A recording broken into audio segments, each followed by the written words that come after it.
An ex-cattle rancher presenting a message on eating in the Garden of Eden. This should be very entertaining. Howard and I go way back. Actually, we've been working together for many years, and we've actually had the opportunity of speaking on the same platform in different states across the country. He's a very lovable man. He has a big heart. And last year, this place, I believe, it had our largest attendance for his meeting, and it looks like we're going to have a repeat again this year. I know you're in for a wonderful presentation, and I can guarantee he'll keep your interest, and he'll even keep you amused. So without further ado, I'd like to introduce Howard Lyman, the Mad Cowboy.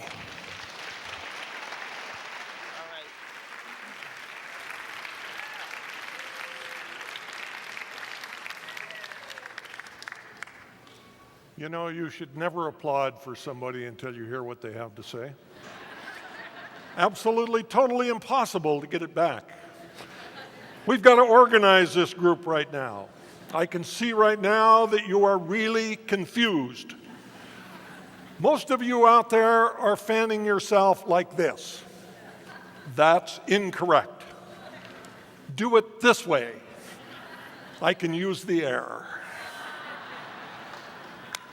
You know, I'm a fourth-generation farmer, rancher, feedlot operator. I travel around the world about 100,000 miles a year, and I talk to people about the proper amount of animal products to have in their diet as being zero. And people look at me and say, wait, fourth-generation farmer, rancher, feedlot operator, talking about not eating animal products? This guy's got to be smoking the #1 crop out of California. That's the only test for the Supreme Court that I can pass. But what I want to talk to you this afternoon about, I want to talk to you how someone that was raised in agriculture, someone that spent 45 years of my life involved in animal production, is here today to talk to you about the days of eating animal products are over. We are headed towards a cliff at 200 miles an hour. The bureaucrats and the politicians are talking about we're going to organize all of the ambulances at the bottom of the cliff. Everybody that survives going over the cliff, we're going to give them the best treatment possible. I'm here today to talk to you about changing the road. And if we don't change the road, our children and grandchildren will not survive on this planet. I was raised during the Second World War. My parents had the largest dairy farm in the state of Montana. They couldn't hire any help, and so my mother and father were milking cows. My brother, 2 sisters, and I were raised by my grandparents. Now back then, daycare is considerably different than it is today. No swing, slides, or Lego blocks. Back then, daycare was working in the garden. My first job in the garden, 4 or 5 years old, was a pint jar, collecting ladybugs to put them into the jar. Not to kill them, but to count them. The more ladybugs, the healthier the garden was. I thought it was the Garden of Eden. I loved it. Birds and trees and living soil. The only thing I ever wanted to be in my life was a farmer. What a piece of cake. My parents had a farm. I wanted to be a farmer. 12 years I could go to school. I didn't have to do anything but party and play football. And I guarantee you I never missed a party. 12 years, never one time did I take a book home. I didn't need to study. I knew I was going to be a farmer. My parents had a farm. And lo and behold, my senior year, they came to me and they said, Lyman, you're going to graduate. Almost had the big one right there. I couldn't hardly believe it. And if you think I had trouble believing it, can you imagine what it was like for my instructors? Lyman's going to graduate. But I figured that out. They decided if they didn't graduate me, there was a good chance I might come back. They weren't going to take a chance on that, so they graduated me. I was thrilled to death. I went home to that farm. That farm was a business to be run. I didn't have the tools to run a business. I was dumber than a post. I didn't let that bother me any. I did what most good red-blooded American youth 12 years ago in a school don't learn anything. I just immediately went on to the university. Some of you understand that, don't you?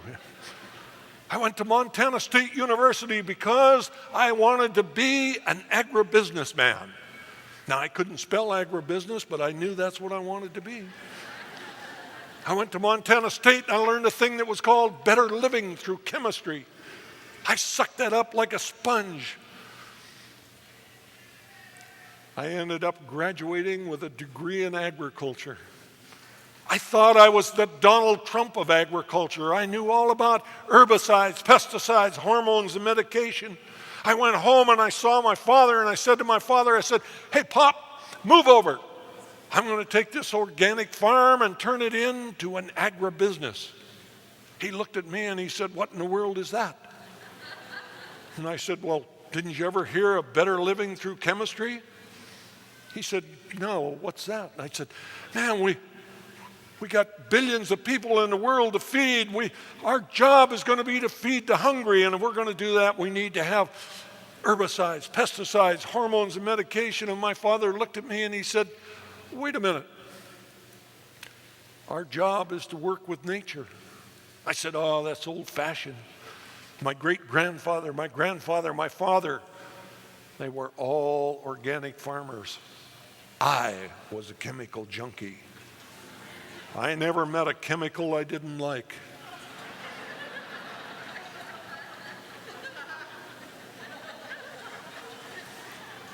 You have a nasty mind. I took that organic farm, and over a period of years, I turned it into an operation where I had 7,000 head of cattle, 12,000 acres of crop, and 30 employees.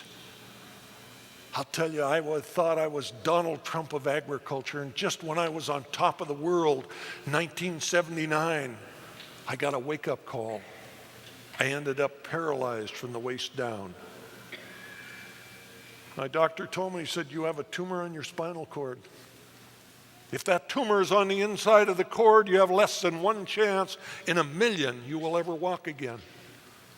Somebody gives you the odds of 1 in a million. What they're saying to you is, "Hey, sucker, pick out the wheelchair you like. You're going to be in it the rest of your life." And here I am in the hospital, flat on my back, and a lot of things going through my mind. It was not about owning 7 combines at $100,000 apiece, or 20 tractors or 30 trucks. What kept going through my mind is why I became a farmer: birds and trees and living soil. I was buying over $100,000 worth of chemicals a year. I saw the birds die, the trees die, the soil change. And it was not until I was faced with being paralyzed the rest of my life that I was willing to admit that I was part of the problem, not part of the solution.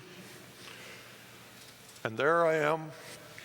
Odds of 1 in a million, I'll probably be in a wheelchair the rest of my life. What kind of an invalid am I going to be? Am I going to feel sorry for myself? Or could I actually take my life and make it amount to something? And if I decided to do that, what would that something be? It's a lot easier to say, "Oh, Lord, let me walk again and I will follow your path." But it was not like that. That night, I thought, "Oh, 1 in a million. I'll be in a wheelchair. Could I make my life amount to something?" And I decided that night that I would spend the rest of my life, whether I ever walked again or not, I'd spend the rest of my life trying to get that farm back to what it was when I was a kid, when we had birds and trees and living soil.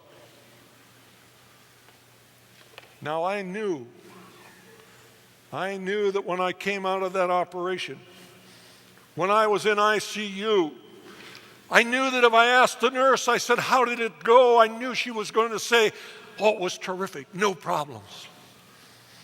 I knew that if I asked my doctor, a good friend, a doctor that was one of the best surgeons in the world, that flew all over the world, that he would fly in and operate and run back to the airport, jump on an airplane, and he had the nickname of Old Cut and Run.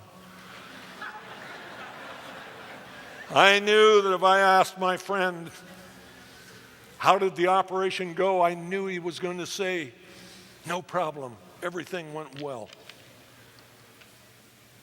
But I knew that when I went into that operation, I could not feel the foot of the bed. And so I made up my mind when I came to in ICU, the first thing I wanted to do was see if I could feel the foot of the bed.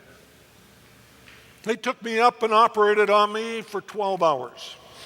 I stand in front of you today, I have no bone on the back of part of my spinal column. Sure enough, the tumor was on the inside of the cord. They split the covering on the cord. Not only was it on the inside, but it was under the cord. And they couldn't lift the cord up to get to the tumor. All they could do was pick a nerve and cut it. Hope the tumor was attached like a fish on a line, and they picked one, they cut it, and they took out a tumor the size of my thumb. I woke up in intensive care, and the first thing I remember is the nurse was saying to me, "Mr. Lyman, you have to move up in the bed." I could feel the foot of the bed. I will never forget what I said to her. I said, "There will never be a day like that. I can feel the foot of the bed." I didn't know whether I would ever walk again, but I had the most euphoric feeling I have ever had in my life, because something that I didn't have before the operation, I had afterwards, that I could actually feel the foot of the bed. I'm in intensive care, and I'm telling you, the joy in my soul is indescribable. And the person that was in ICU with me was dying of kidney disease, and I laid there all day and I watched that individual die, even though I had this euphoric feeling that I cannot even describe for you. I walked out of the hospital in 1979 with a 1 in a million operation. I don't think I walked out of that operation because of the skill of my surgeon. I don't think I walked out of there because of the care of the hospital. I think I walked out of there because of the grace of God.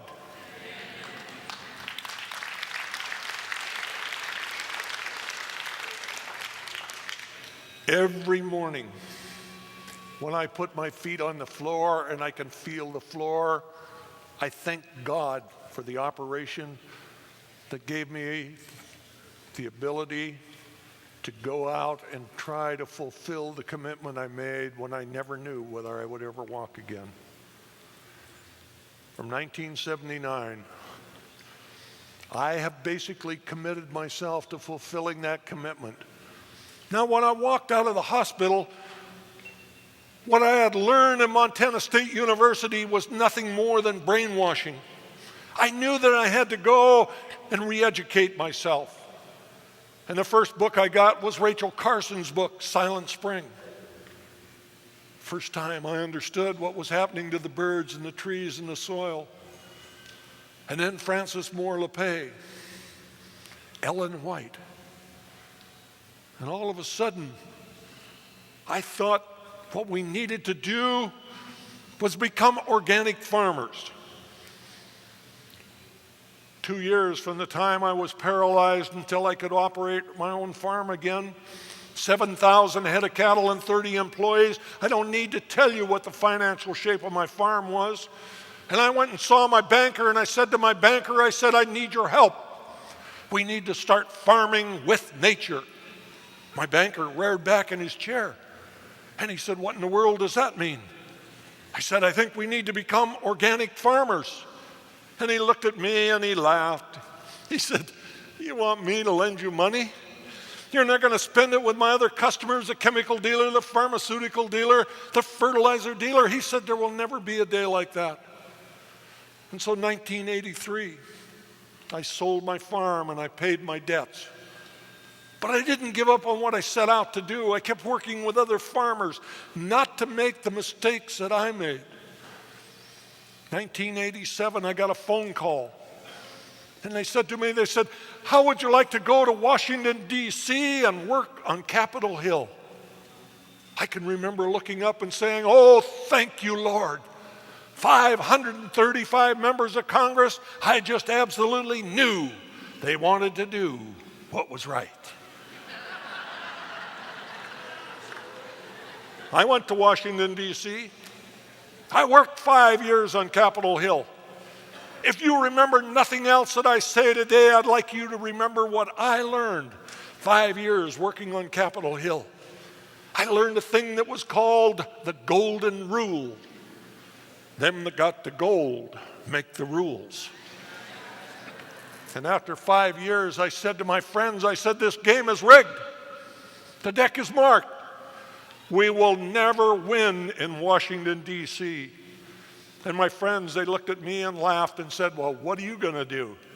Go talk to the people? I said, yeah. They said, you're never going to get half of the people to do anything. I said, we don't need half. 80% of the people alive on the planet today are brain dead. They're part of the herd. They're following nose to tail. And when you follow nose to tail, there is only one thing you ever see in front of you. I said, what we need to do is to go out and talk to the 20% that are thinking. When we get 11% to change, the herd will follow. And so here I am. I start out, I think the problem is chemical. The more I read, the more I study, all of a sudden I'm learning that it's not only what we're using on our food, but it's the food we're using on our body. Now, I was a 300-pound football player. I never found an animal product I wouldn't stuff down my throat because I thought I needed the protein, the iron to go out on the field and knock the other guy down. And when I quit playing football, I kept eating the same way, and I got well over 300 pounds. My blood pressure was sky high. My cholesterol was over 300. I'd sit down and have lunch, and my nose would bleed. It's terrible to look down and see that you have ketchup on your food, and there's not even a bottle on the table. Now, I'm from Montana. Montana is not what you call the hotbed of vegetarianism. In Montana, I'd rather be caught riding a stolen horse than admitting to somebody I was thinking about becoming a vegetarian. And so, I did the most sensible thing I could think of. I became the world's worst closet vegetarian. Lettuce and dairy products. For 1 year, that's my diet, lettuce and dairy products. I lost some weight. My blood pressure came down slightly. My cholesterol came down slightly. And I thought, wow, if I can do that being the world's worst vegetarian, just think what I could do if I became vegan. And I could spell vegan. I became a vegan. I lost 130 pounds. My blood pressure went from sky high to normal. My cholesterol from 300 to 135. I'm telling you what, I couldn't hardly wait. I knew what it was that we needed to tell everybody, and I couldn't hardly wait to tell anybody that I got cornered. Now, my wife and I have been married for over 36 years. Never one time in 36 years have I ever regretted marrying my wife. Now, she can't say that, but I married better than she did. But I will tell you that She came with a mother that for 36 years was a severe test.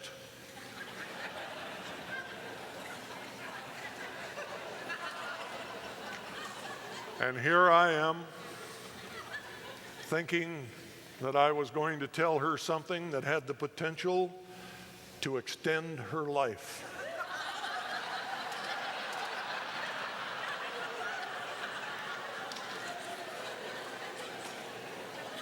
I thought about that for a long, long time.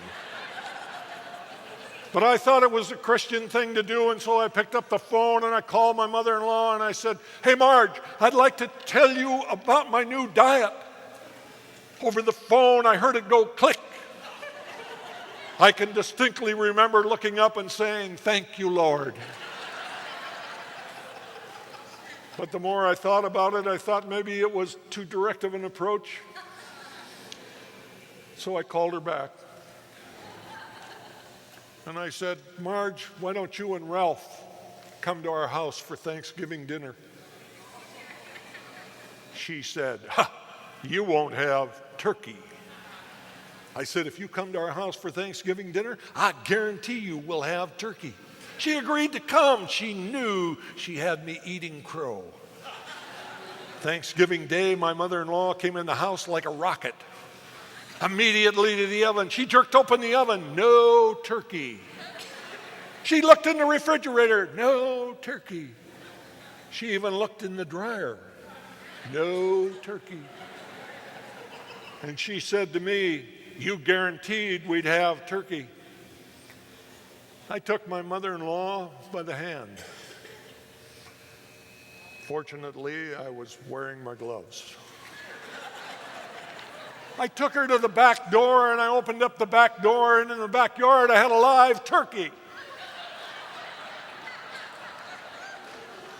I gave my mother-in-law an axe.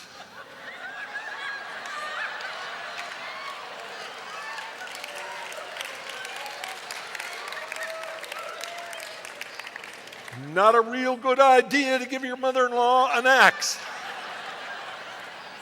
And I said to her, "If you want turkey, you got to kill it." Now this story has got good news and bad news. The good news is that turkey's still alive. Bad news, so's my mother-in-law.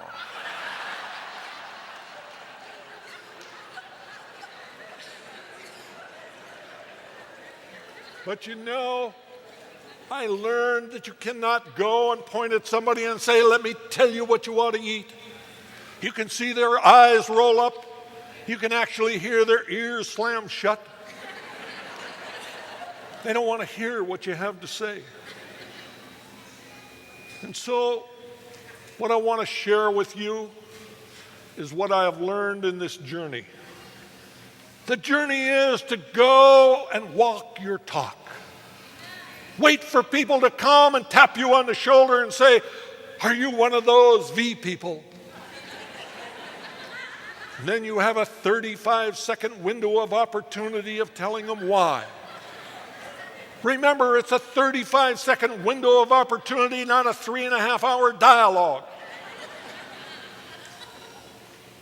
Well, my wife and I have the same birthday.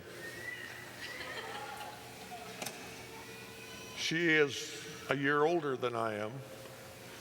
We went to the same high school. And when it came time for her 45th class reunion, I went with her to her class reunion. Everybody there was the same age. I walked in and I couldn't hardly believe it. You never saw so many canes, crutches, and walkers in all your life. And everybody's standing around talking about their last operation, their favorite doctor. Where's the cheapest place to buy pharmaceuticals? And here I walk in the door. I weigh exactly the same as I did when I graduated from high school. My wife weighs less than she did when she graduated from high school. But nobody wanted to come and talk to us about our diet until I went to the restroom. And then they would come up and say, by the way, do you ever sneak out to McDonald's? Do you ever want to eat a burger? Now, what do you say to somebody in the bathroom about your diet? By the way, does your poop float?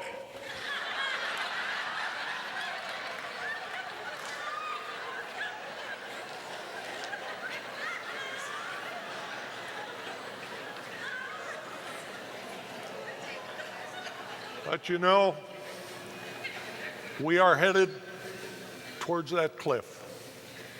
Never in the history of planet Earth has there ever been fewer mature trees than there are today. Never in the history of planet Earth has there ever been less topsoil than there is today. Never have there been less fish than there are today. And if you open the newspaper, all they can talk about are the things that mean absolutely nothing. They're treating the American people like mushrooms. Cover them with bull and keep them in the dark. And so, to have an opportunity to come here, to have an opportunity to spend time with people that care more about something than just themselves, that are willing to talk about something other than shopping. Can you imagine? To actually go out and not know you need something? To spend all day looking for something you didn't know you needed? And at the time that you find this, overpay for it and not know what you're going to do with it or where you're going to store it, but going home and knowing, oh, was I fortunate I went shopping or I would have missed that bargain. This gathering warms my heart. And I will tell you that it is not only my heart that is warm today.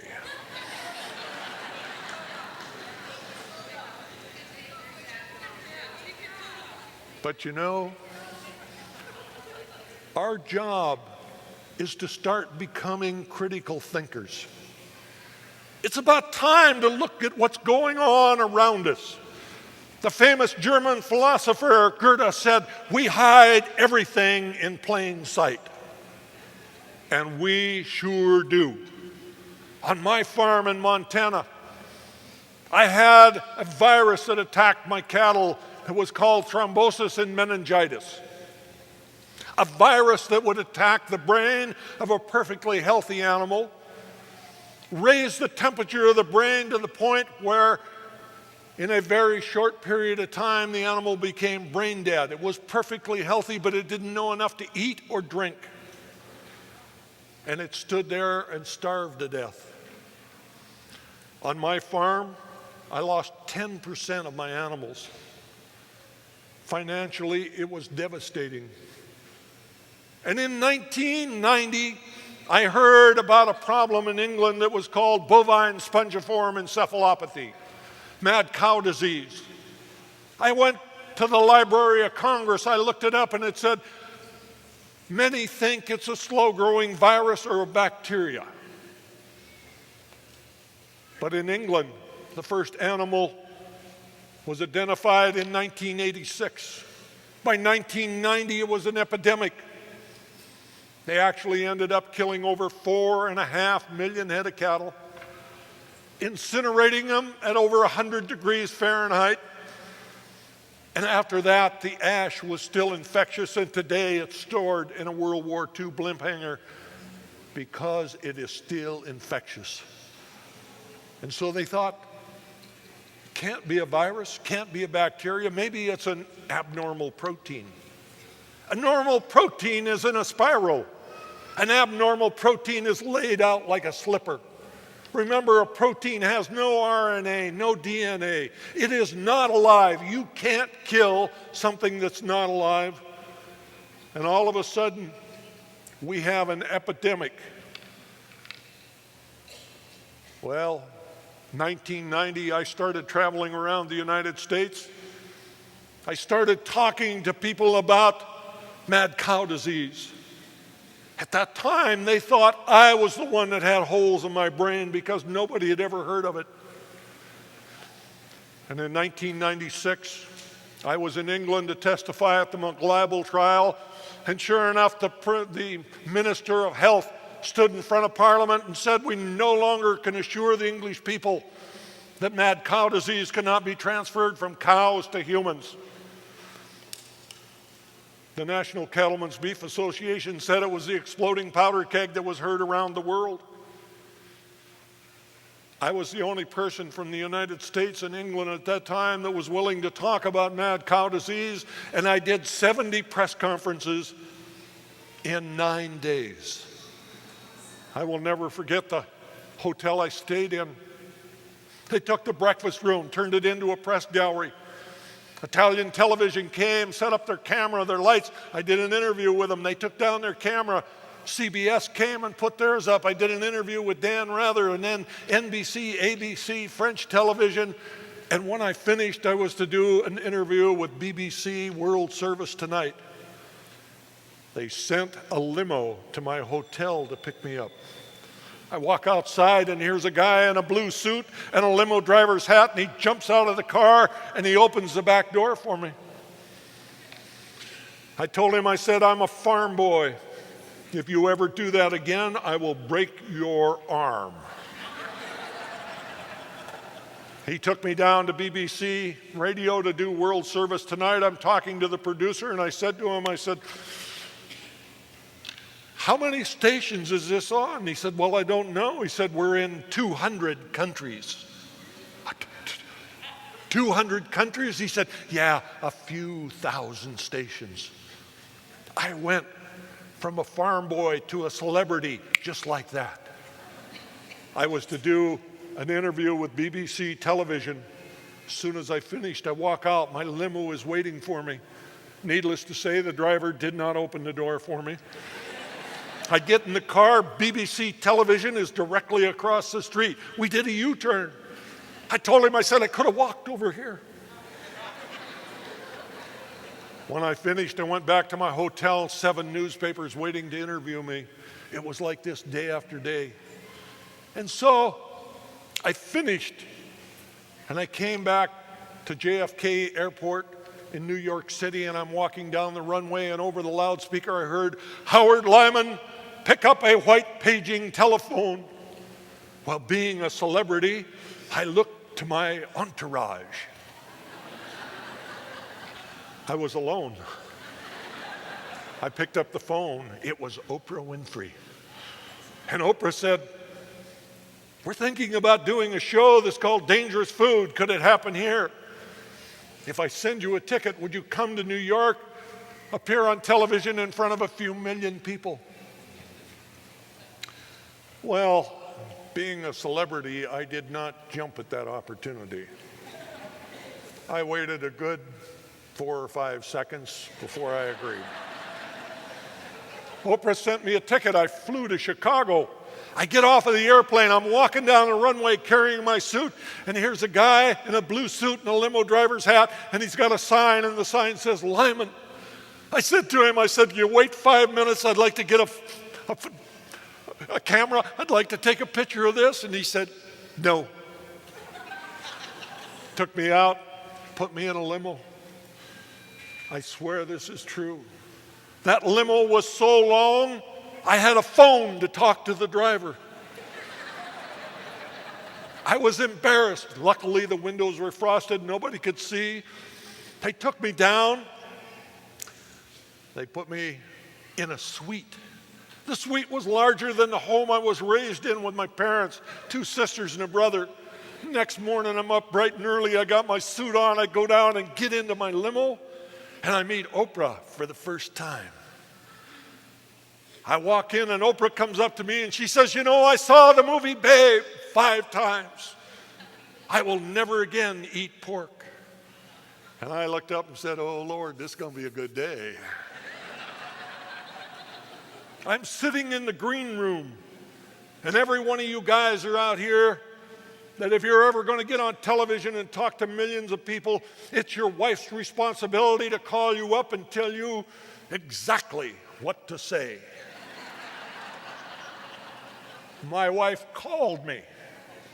She told me what to say. I'm sitting in the green room thinking about it, and they took me out on the stage, and I'm sitting on the stage. To the right of me, a grandmother from England whose granddaughter's dying of the human form of mad cow disease. To the left of me, a guy from the National Cattlemen's Beef Association. Going through my mind what my wife said to me. She said, remember, don't say anything stupid.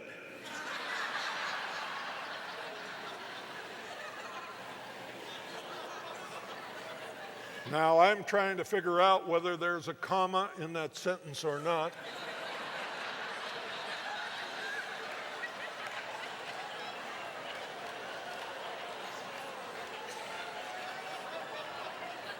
But before I can figure that out, Oprah Winfrey comes out and points at me and says, here's a man who believes within 10 years we could have a disease that would make AIDS look like the common cold.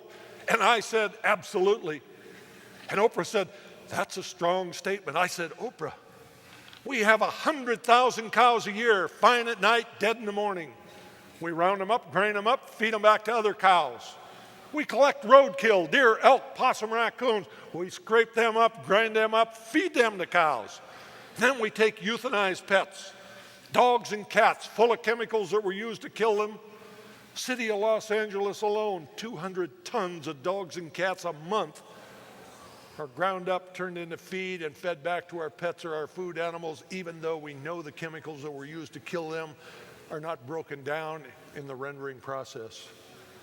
Now, Oprah, her eyes are as big as saucers. I know I got her. And she turns around to the guy from the National Cattlemen's Beef Association and says, Dr. Weber, are we feeding cows to cows? And he says, well, you know, there's a limited amount of that going on. Well, as near as I can tell, 95% of the cattle fed in factory feedlots are eating the remains of other animals, and then doggone it, the next thing out of Oprah's mouth gets us sued. She said, that just stops me cold. I will never again eat a burger. Now, she didn't say, I think the meat's infected. She didn't say to the millions of viewers, you shouldn't eat a burger. She just said, that stops me cold. I will never again eat a burger. Now, I knew when I went on that show that 13 states had a law that was called a food disparagement law. It was against the law to say something you knew to be false about a perishable commodity. Well, I knew I didn't say anything that I thought to be false, so I wasn't really worried. We taped that show. It took a couple of hours. When it was over, I went up to Oprah and I said to her, hey, Oprah, give me 10 minutes. I'll get you off of chicken.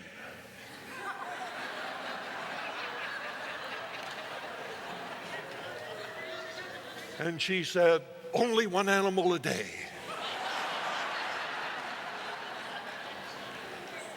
Well, I went about my business. A few weeks later, I got a phone call from a national news magazine, and they said, by the way, do you know that you, Oprah, and Harpo Production are being sued by a group of Texas cattlemen? I said, no, can I put you on hold? I put them on hold. I raced into my library. I inventoried my vegetarian cookbooks. I knew those cattlemen wanted those vegetarian cookbooks bad. I went back and said, I can't talk to you now. I got to leave a message for Oprah. I called and I said, hey, Oprah, we lose this suit. I'm throwing in my vegetarian cookbooks. You got to put up the money. Well, believe it or not, a few weeks after that show, USDA and FDA did exactly what I called for. They ended up banning the feeding of cows, sheep, and goats back to cows, sheep, and goats.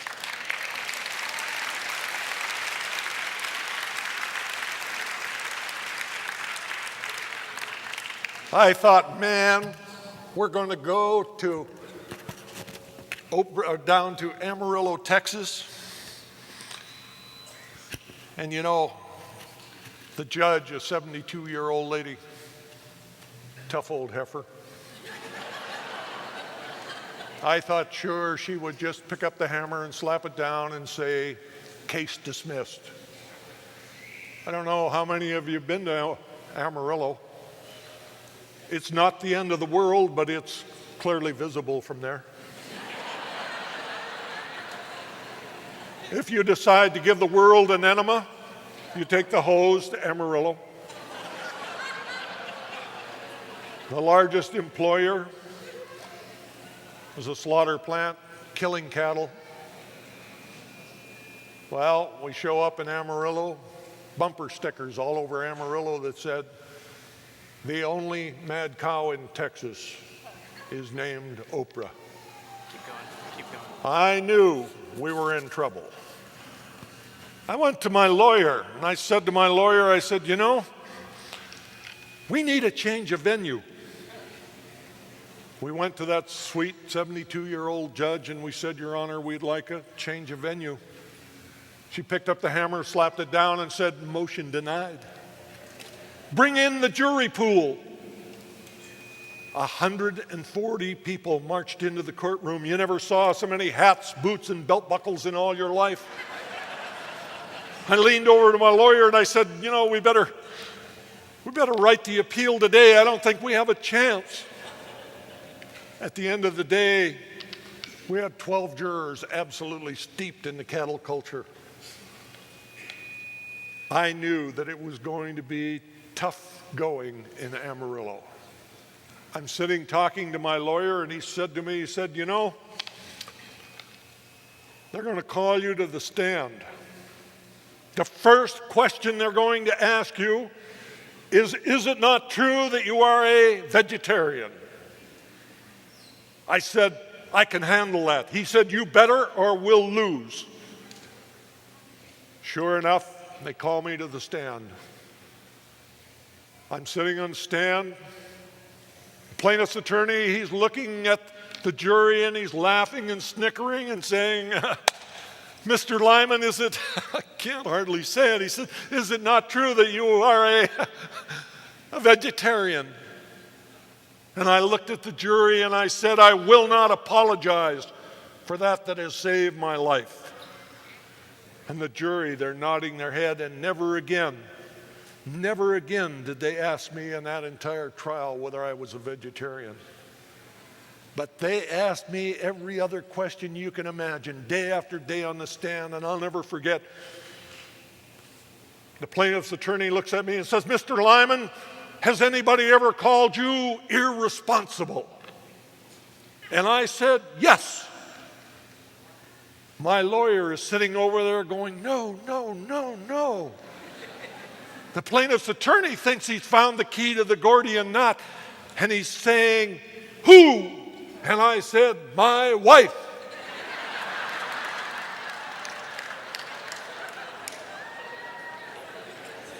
And the jury is sitting there saying, been there, done that.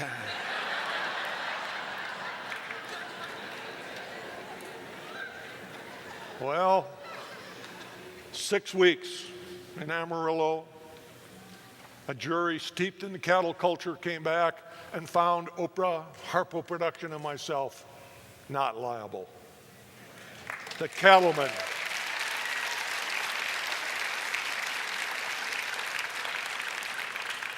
The cattlemen absolutely could not believe that. And so they immediately appealed it to the Fifth Circuit Court of Appeals.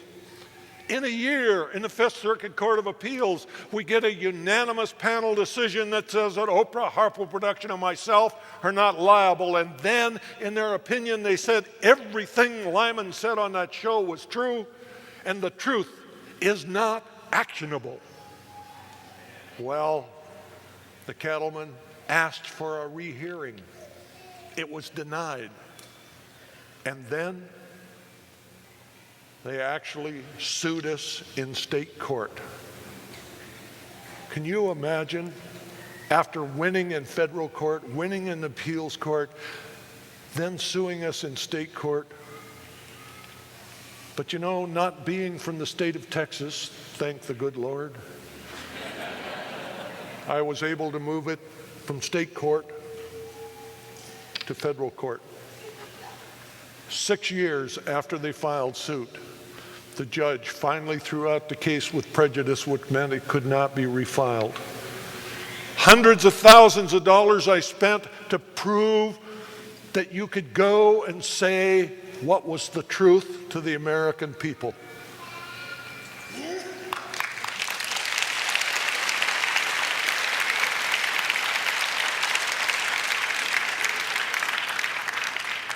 In 1990, I was the first person in North America that was calling for us to quit feeding cows to cows.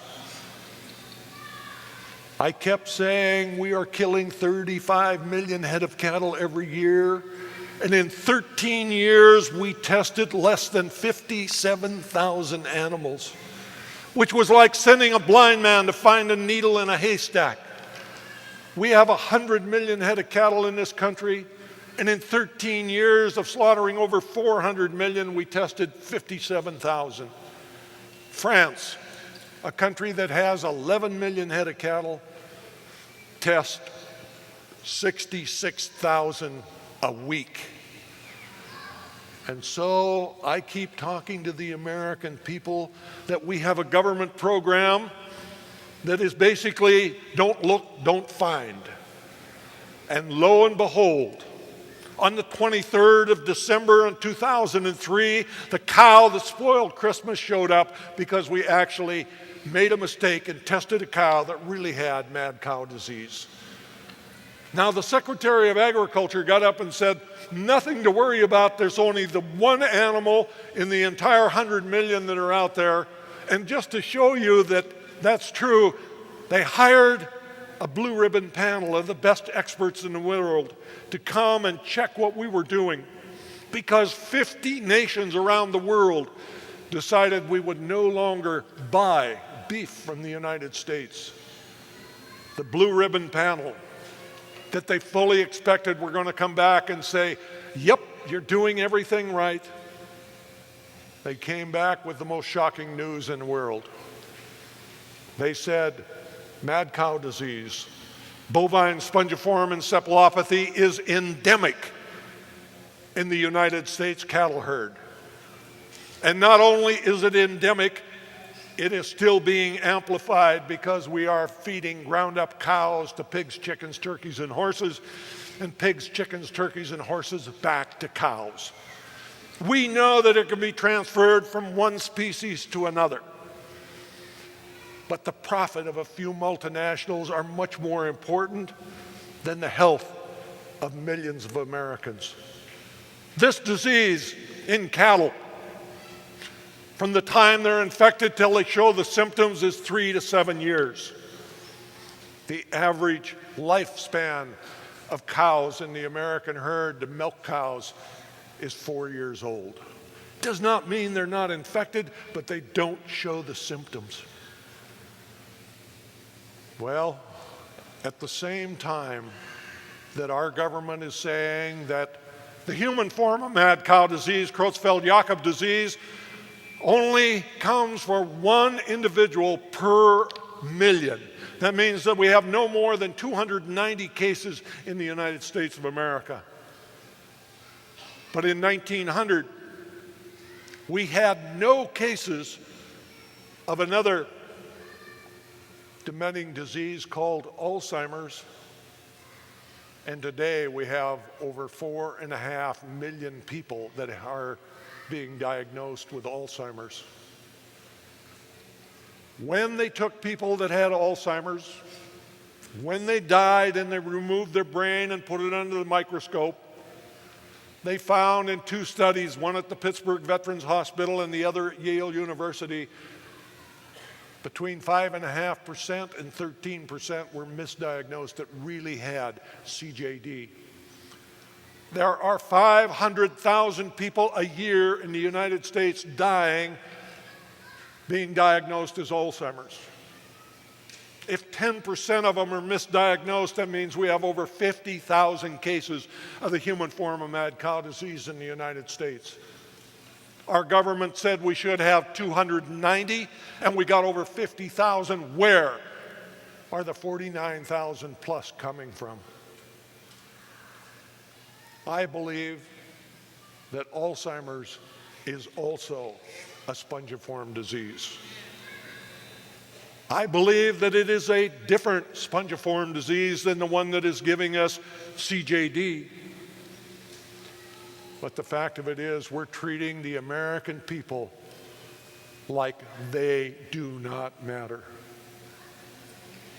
Well, 1990, I was standing out there alone, sounding the alarm. Today, there are a lot more people listening.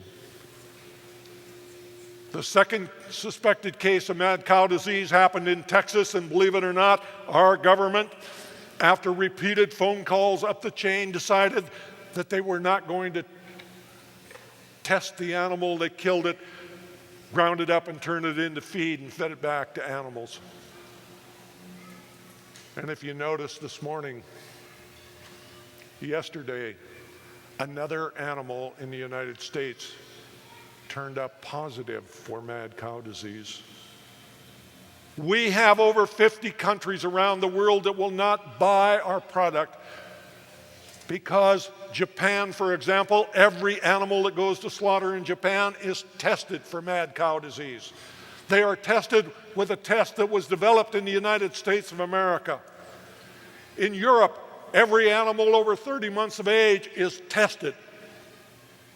In England, every animal over 30 months of age is destroyed. And here we are in the United States trying to assure the people that we don't have it. I'm standing in front of you today and I'm telling you that it is going to take groups like this to educate yourself. That when somebody taps you on the shoulder, you can talk to them about why you don't eat meat. And mad cow disease is one of those tools that we have to educate people. I believe we have hundreds of thousands of people worldwide that are infected right now. In humans, it takes anywhere from 10 to 30 years before the symptoms show up. The symptoms for mad cow disease and Alzheimer's are almost identical. The difference is that if you have the human case of mad cow disease, you'll only live 6 to 18 months after the symptoms show up. In Alzheimer's, people will live as long as 7 years after the symptoms show up. But both of them are the same. They are both 100% terminal. So we have an opportunity. We have an opportunity right here now to come and educate ourselves, to take a look at what's going on. You know, I'm standing in front of you today. Nobody has ever been responsible in this audience for more animals dying than I have. I doubt if any of you have eaten as much meat, dairy, ice cream as I have.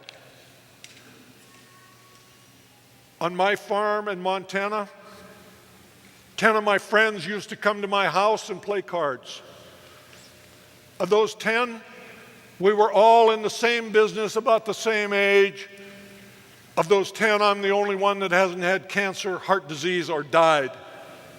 And 6 out of my 10 friends have already died. When are we going to wake up? In Genesis chapter 2, verse 29, it basically says, my people will eat from the garden. Only McDonald's believes that hamburgers grow on trees. It is up to us to carry the torch. It is up to us to go and explain to people that there is a reason for changing. Not only can you live longer, but you can live healthier. I stand in front of you today and I will tell you with no reservation, God did not build junk. When we put the right fuel into the tank, we will show what a wonderful species that we can be. And if I can do it, if somebody that was steeped in the cattle culture, somebody that thought it was more important to make money, more important that we convince ourselves that we're feeding a hungry world. But you know, the fact of it is, it takes 16 pounds of grain to put 1 pound of beef on your plate. 16 pounds of grain will feed 32 people, or one Rush Limbaugh. Which is the best use of our resources? Now, there's a lot of people that will say to me, well, wait a minute. If Rush continues to eat meat, maybe he won't be with us very much longer. An interesting thought. I'm not sure it's the Christian approach, but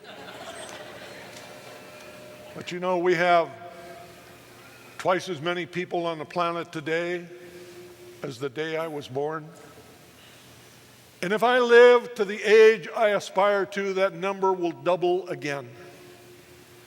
Today there are 1.25 billion people going to bed on planet Earth hungry every night.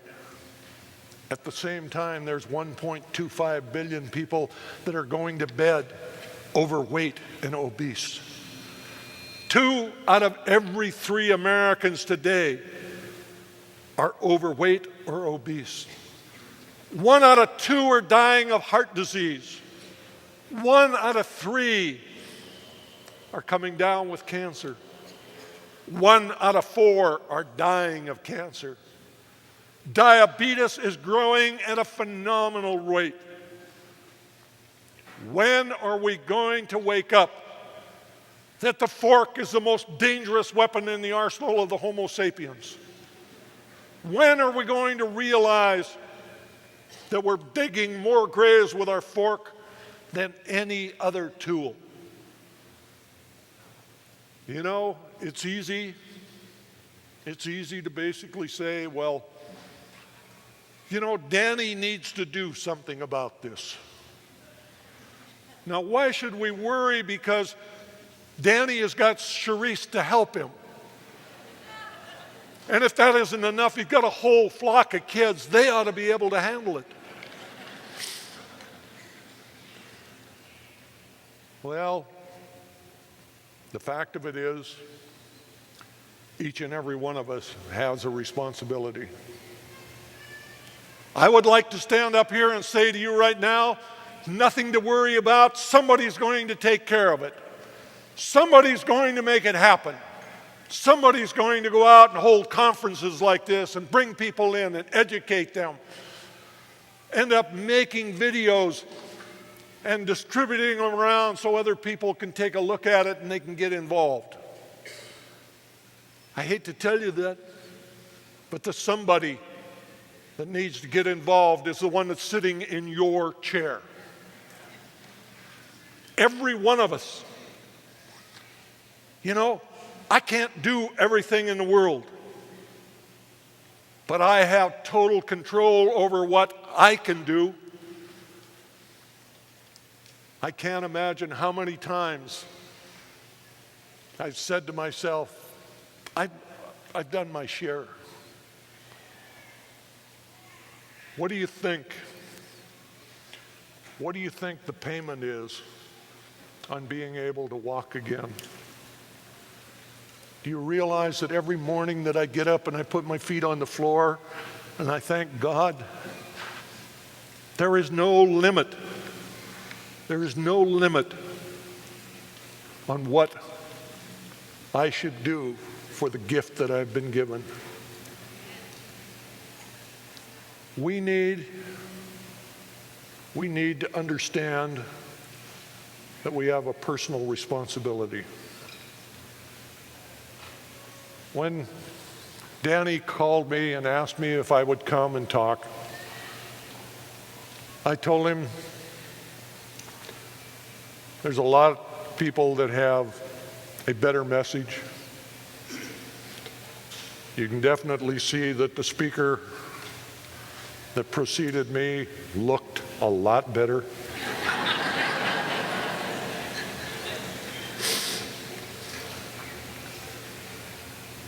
But I wanted the opportunity to come and say something to you from the bottom of my heart. This event did not happen accidentally. This event was put together because Danny went out and mortgaged his future, basically saying, I think that I should put myself out there and pray on the grace of God that the people that come will help me defray the cost of this. We are going to take up a collection. I want each and every one of you not to think about what you should give,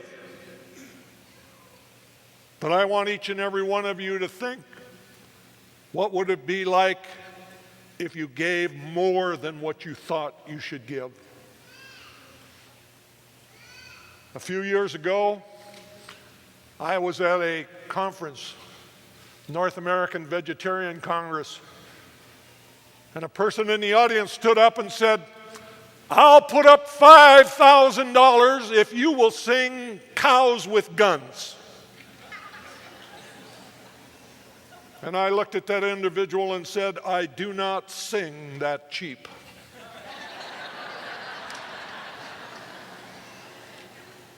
And you know, we were able to raise over $10,000 because people looked at it and said, if these other folks will do more than their share, I can do more than my share. There is nothing in the world that I believe has greater importance than getting this message out to people so that we have time to change the road. When I look in the eyes of the children that are here, I know that we have a responsibility. We're going to leave them a world. Are we going to leave them a world where we have destroyed 75% of the topsoil? Are we going to leave them a world where we have melted the glaciers? Are we going to leave them a world with global warming? Or are we willing to stand up and say, I will do my part? I ask you right now, do me a favor. We are going to pass the offering. I ask each and every one of you to look into your soul, look into the eyes of the children, and do everything that you can do so that next year we can also meet here, so that we can educate another group of people to go out into the community. I want each and every one of you to go to the booths that are here and buy the books and the material. I want you to realize that there is not one of you that can leave this campgrounds without being able to show a copy of Mad Cowboy on the way out, or you cannot leave the campground. You have to be here till next year. Nah, I'm pulling your leg. But join with me. Let's make a difference. Let's do it so that when Danny goes home tonight and he looks his wife in the eye, he can basically say to her, of course I mortgaged our future, but my friends came through, and we will be able to do this all over again next year, and we can mortgage it again next year. Thank you very much.